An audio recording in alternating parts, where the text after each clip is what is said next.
Hello, I'm Shauna. I'm passionate about pages and I have a really pretty layout to share with you today that uses 5 different stamping techniques from 2 sets of stamps.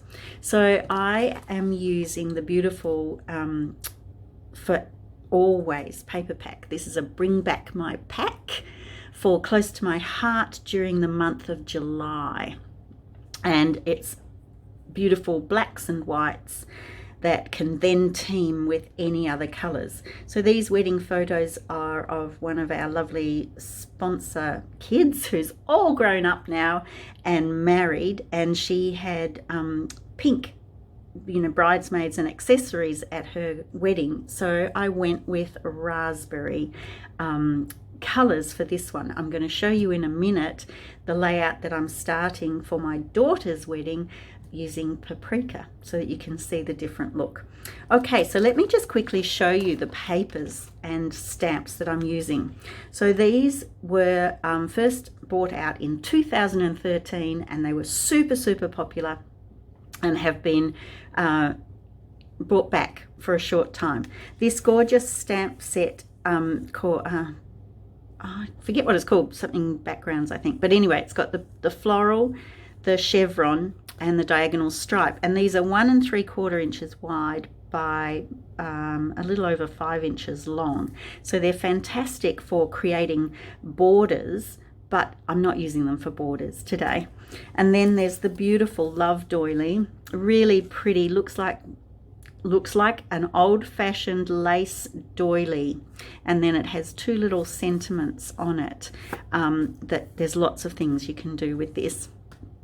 You'll see that the doily motif carries through to this piece of paper, which is really pretty. I have plans with this one at my upcoming virtual retreat to use some pen work on it to play with some of the designs and make them pop off the page a little bit. We're doing a whole lot on altered paper at that one. This is a beautiful antique-y sort of look, and you'll see that it's got splashes of sort of toffee color, which looks gold on here, really pretty, and a lovely damask pattern. And then the other side has the scripty font pattern that we're using today. This one looks just like, the netting that brides used to have oftentimes. And then a really lovely bold chevron, which is probably flaring under the camera, so let's pop that away. So as I said, there's 5 different ways that I have used stamps on this layout. Actually, let's pop her.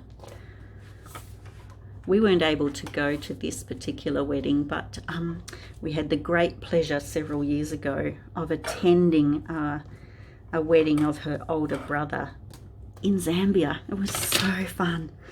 So I have the lace doily on a large block.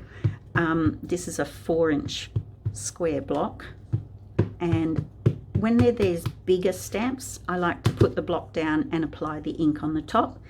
And I'm using Paprika because that was the color of my daughter's bridesmaids.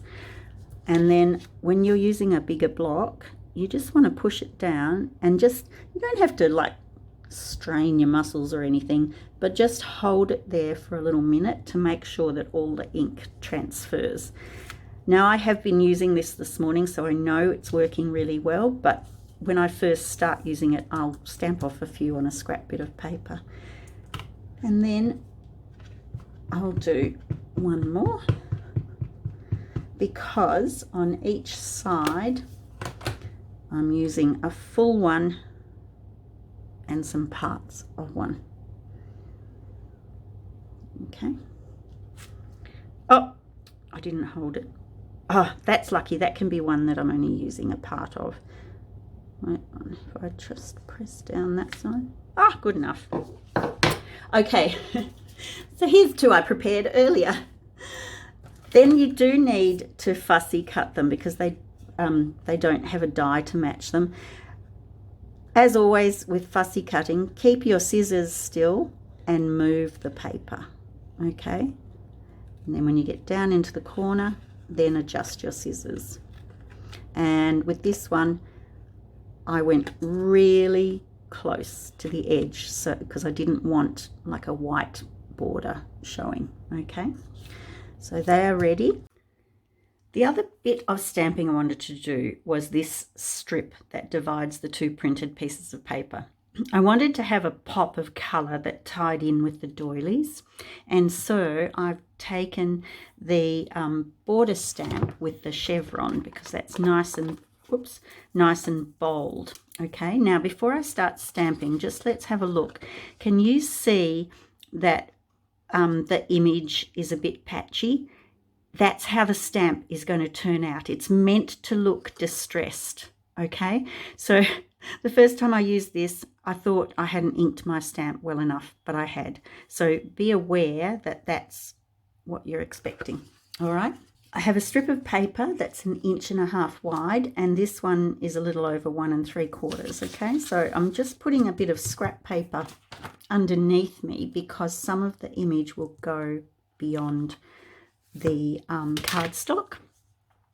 And the reason it's 1.5 inches is that was a scrap that I had. I only need 2 half-inch pieces, so it didn't have to be a really large piece. So you can ink this way, or you can ink the same way I did with the doily, whichever works best for you. Okay, you want to start with the stamp a little bit beyond the edge, and when you put it down, make sure that it's like nice and straight. So I don't know if you can see. Hold on, let's see if you can see. Can you see through the little bits of white? You'll probably see once I pick this up. Give it a moment. So you see, oh, I haven't done it particularly straight. It's going down on an edge. So I'm going to flip that over and position this that it's a bit easier for me to see. Sometimes the way I'm standing as I film causes issues. Let's see if I do a better job this time.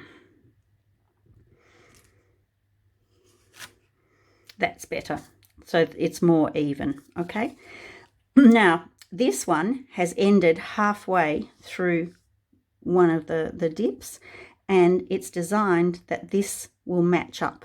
So I want to stamp off, because you know there was a bit of dark left there that from off the edge of the paper that could make this look super dark. So you might want to practice this a couple of times. I am going to try to get it matched up looking through the camera. When you look down, you want them to overlap slightly and then press down. If it's not perfect, don't worry, because like this one has a photo over the join. That's pretty good. So it's not the end of the world if it doesn't join perfectly. You can always put a little bit of an embellishment over the join, something like that. Beautiful. And now all I need to do with this is cut 2 half-inch strips, and I'll be ready when it's time to add that. Can you see underneath this title, on top of the scripty paper, there's some stamping in some spots, and when I push it back in, you can see that there's some down along the bottom as well. Okay, so we are going to do that for this layout too. I've got my 2 pieces. This is around 5 inches, this is around 2 inches, and I'm swapping over to the floral border. Okay, I'm going to put it onto my 2 by 6.5 inch block, and I'm just going to start at the bottom and push it down this way to avoid getting air bubbles in it. Alrighty. I'll bring in that scrap of paper so that I can just test that it's working. I'm going to use the same ink, but this time I'm going to use a 2nd generation. So that's 1st generation and that's 2nd generation, because I don't want it as bold as that on the white. I just want it to be very subtle. Okay, so I'll need to have this beside me, This is the piece that's going to face up, but as luck would have it on mine, the back of mine has this font on it. I don't know if that's the case because I'm using the older ones. I don't know if that's still the case. So I am just inking up a portion of it. I'm going to stamp off on there and then stamp on here. And you see there's just enough. Because this is the back, let me show you if I stamped with first generation. You see how that being bolder, it kind of fights with it, whereas this one is in sympathy with the pattern, okay? So all we want to do is we want to have a few around the top. Make sure that whatever you're using, if you're using a different print, but it's directional, make sure the top and bottom are where they need to be, and we're going to do some down near the bottom, okay? And it's just a matter of stamp on the scrap and then come in. And because this doesn't have a hard edge, it doesn't look too blobby. It's one of my favorite words, blobby, and I will change it around the direction of it.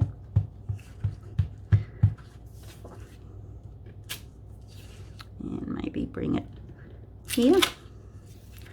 How pretty. And then I'll finish off down towards the bottom.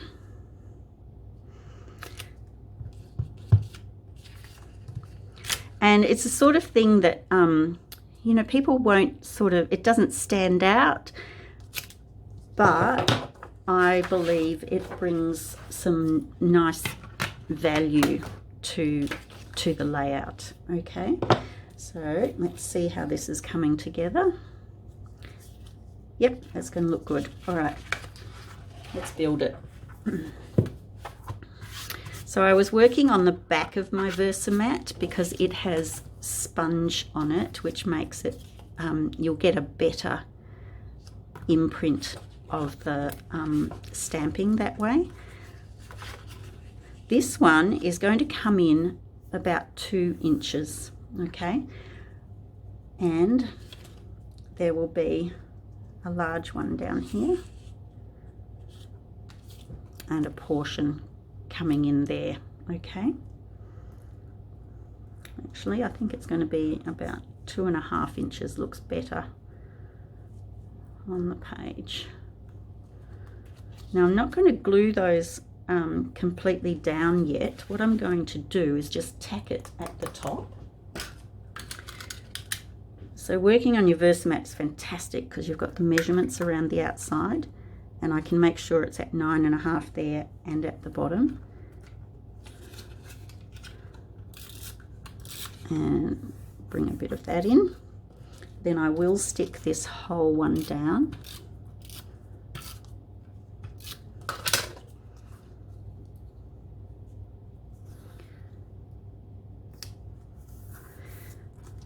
And then this one, I'm going to tack at the bottom. And the reason I'm doing that is that I'm going to need to lift these out of the way to do a bit of stamping there, okay?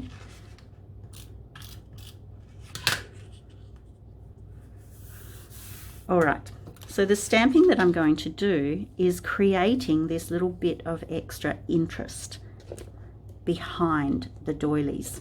So when you look here, that looks like flat and like it was just plopped there, and the same here, it just looks flat.